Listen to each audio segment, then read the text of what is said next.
बात मध्य प्रदेश की, जहां स्ट्रॉन्ग बारिश का सिस्टम एक्टिव हुआ है। एक स्ट्रॉन्ग सिस्टम बारिश का एक्टिव हुआ है दो साइक्लोनिक सर्कुलेशन के चलते।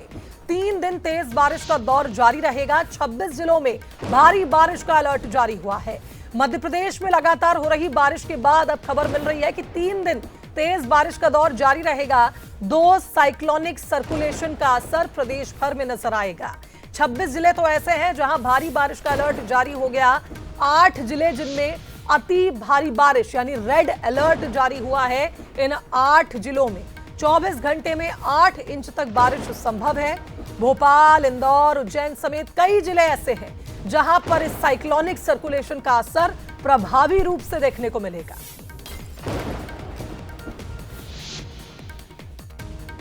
चलिए, संवाददाता सूरज का रुख करेंगे, हमारे साथ इस खबर पर लाइव जुड़ रहे हैं। सूरज, आफत बनकर आई ये बारिश जो थमने का नाम नहीं ले रही है, लेकिन अब और डराने वाली चेतावनी। 8 जिले प्रदेश के ऐसे हैं जहां रेड अलर्ट जारी हुआ है, यानी 24 घंटे के भीतर अति भारी बारिश यहां देखने को मिलेगी।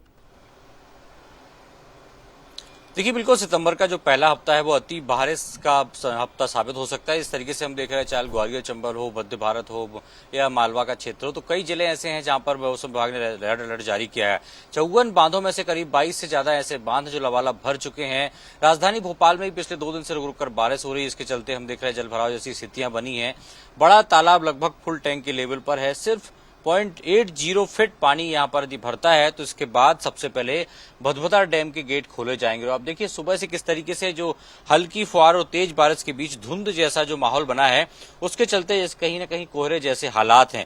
कई जगह की तस्वीरें हम देख रहे हैं। शिवपुरी में किस तरीके से टायर के जरिए महिला को बचाया गया है। शिवपुर नर्मदापुरम की बात हो, इंदौर में तेज बारिश के चलते 2 दिन पहले हमने देखा किस तरीके से कारें बह गई, ऑटो बह गए, गणेश जो पंडाल हैं वो बहते नजर आए। तो पूरे प्रदेश में जो सितंबर का पहला हफ्ता है वो बारिश का जलजला लाने वाला है। मध्य प्रदेश ही नहीं बल्कि हम देख रहे हैं, चाहे उत्तराखंड की बात हो, हिमाचल की बात हो, पंजाब के अधिकांश जो जिले हैं वो डूब चुके हैं। कहीं न कहीं उसको राष्ट्रीय आपदा घोषित करने की मांग की जाए तो कह सकते हैं कि सितंबर का पहला हफ्ता मध्य प्रदेश सहित पूरे देश में बारिश का जलजला लेकर आया है। अब देखना ही होगा एक हफ्ते तक जिस तरीके से जो स्ट्रॉन्ग सिस्टम मध्य प्रदेश में एक्टिव है, लगातार कई जिलों में लगातार जलभराव की स्थितियां देखने को मिल रही। स्थानीय प्रशासन लगातार रेस्क्यू कर रहा है, लेकिन पहला हफ्ता माना जा रहा है कि जो पिछले पुराने सालों का ट्रेंड रहा है कि सितंबर के पहले हफ्ते में तेज बारिश का दौर देखने को मिलता है। जिसके चलते सारे ट्रेंड कहीं ना कहीं बदल रहे हैं और एक बड़ी वजह यही है कि इसी के चलते बारिश और बाढ़ की जो तबाही है वो न सिर्फ मध्य प्रदेश में बल्कि हमने अन्य राज्यों में भी देखी है। कुछ राज्य तो ऐसे हैं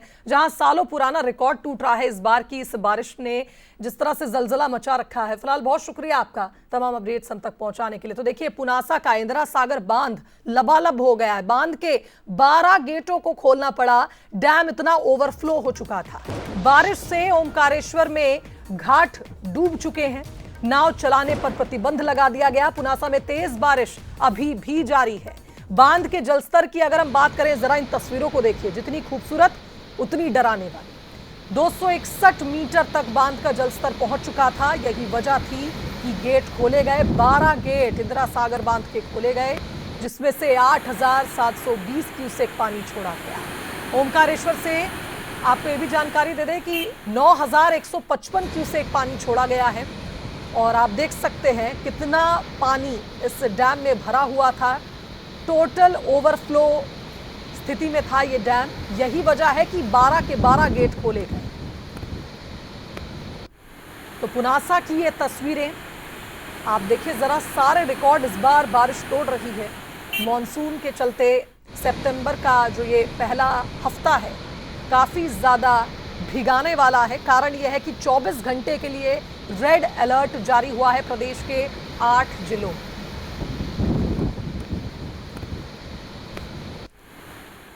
इधर देपालपुर की बात करें तो यहां झमाझम बारिश से हाहाकार मचा हुआ है। 75 दिन बाद मालवा में थोड़ी राहत की बारिश हुई है, यानी हल्की बारिश हुई है। 24 घंटे में 5 इंच पानी गिरा है। बारिश के चलते नदी नाले जहां उफान पर आ चुके हैं। सोयाबीन की फसल को संजीवनी मिली है इस बारिश के रूप में। पीने के पानी की समस्या से लोगों को राहत मिलेगी, क्योंकि प्रदेश के कुछ हिस्से ऐसे भी हैं जहां बारिश ही नहीं हो रही थी और किसानों के लिए कहीं ना कहीं चिंता का विषय था, खासकर की सोयाबीन की फसल उगाने वाले किसान। जरा ये तस्वीरें देपालपुर की आप देखें। बारिश के चलते जलभराव की स्थिति तेज बारिश के बाद यहाँ के हालात किस तरह बदले। और अब बात उज्जैन की, जहां बारिश से शिप्रा नदी उफान पर आ गई है। रामघाट के छोटे मंदिर जलमग्न हो गए हैं। बाबा महाकाल की नगरी में भी आप देखिए जरा बारिश का कहर। दुकानदारों ने घाट से अपनी दुकानें हटा दी। स्थिति इतनी गंभीर बन चुकी है, देखिए जरा छोटे मंदिर तो लगभग पूरी तरह डूबने की कगार पर आ गए हैं। श्रद्धालुओं का आवागमन यहाँ रोक दिया गया। रामघाट की ये तस्वीरें। SDRF, होमगार्ड और तैराक दल तैनात किया गया है किसी भी अप्रिय स्थिति के लिए, और लोगों से अपील की जा रही है कि घाटों से दूर रहें।